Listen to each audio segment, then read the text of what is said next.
Rais Ibrahim Traore wa Burkina Faso amekuwa akishangaza viongozi wa Afrika kwa mipango yake ya kiuchumi na kisiasa. Kasi ya maendeleo ya nchi yake hasa katika mazingira magumu ya usalama na uhaba wa rasilimali. Hapa kwa muktasari ni baadhi ya mambo muhimu aliyoyafanya. Kuongoza uzalishaji wa ndani na kujitegemea kwa chakula. Traore amesisitiza ukulima wa ndani na kupanua miradi ya kilimo kwa kutumia teknolojia ya kisasa, ikiwa ni pamoja na mbegu bora na mfumo wa umwagiliaji.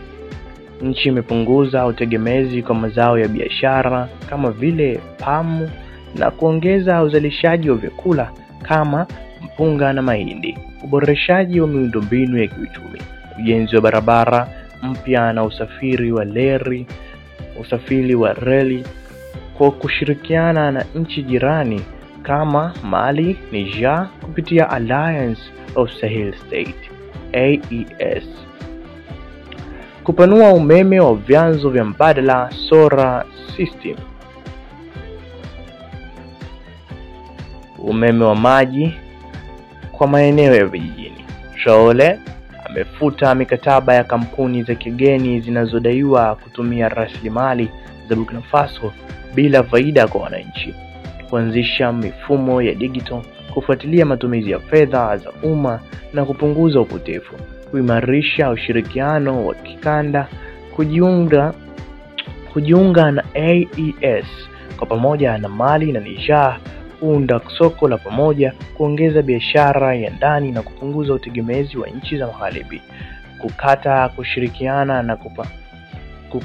kushirikiana na makampuni ya Europa na kuelekea kwa washirika wa Asia na Russia kwa ujenzi wa miundombinu. Kuanzisha sekta ya viwanda na ajira, kuanzisha viwanda vidogo vya uboreshaji wa mazao ya kilimo kama unga wa mahindi na mafuta ya pamu.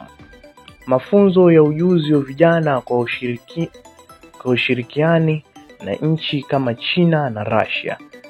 Ukosefu wa usalama kutokana na shambulio za kigaidi zinazozuia shughuli za kiuchumi. Uhaba wa fedha kwa sababu ya vikwazo vya kimataifa baada ya mapinduzi ya kijeshi. Ingawa Traore ana mipango thabiti, mafanikio yake yanategemea jinsi anavyoshinda changamoto za kisiasa na usalama.